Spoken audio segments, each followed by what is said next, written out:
So hello guys, welcome nga pala sa mini vlog ko. So for today's video nga, tuturuan ko kayo kung paano gamitin tong app na to.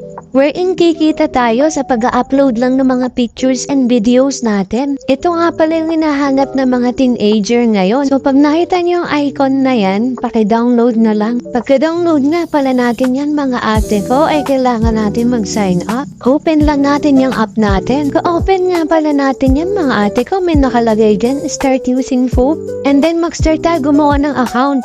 So dahil nga may account na naman ako dyan, mag-login na lang ako mga ate ko. Yung sa inyo, lagyan nyo po ng email and password nyo. Ayan na nga mga ate ko, ganyan yung lalabas sa ating screen. So X nga lang muna natin yan mga ate ko. And then sa newsfeed natin, ganyan nga pala yung tsura niya.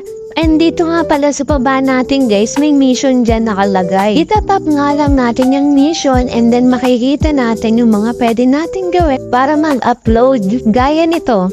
Mag-a-upload nga lang tayo ng the best pictures natin noong November. I-join mission lang natin and ay makukuha tayong reward. May iba-iba nga palang rewards dyan. Nakadepende pa din po kay Foop kung magkano yung price na i-reward niya. Yes, naka-dollars rate po si Foop.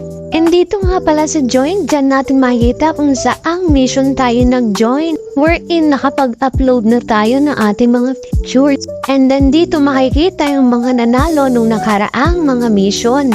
Dito nga pala sa profile natin, dyan natin makikita yung mga followers natin, following, and mga in-upload natin. So kita naman na bago lang yung account ko. Pindutin nyo nga lang pala yung crowds na yan. Ang crowds nga pala, sila yung nag-o-offer ng mission. So make sure na may following kayong crowds, miski 5 lang. And dito sa me, dyan yung makikita kung sino yung mga nag-rate ng pictures nyo.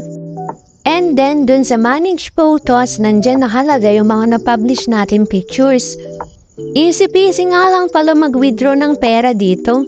Halata namang bagong gawa lang yung account ko and $50 ang minimum na pwede nating i-cash out.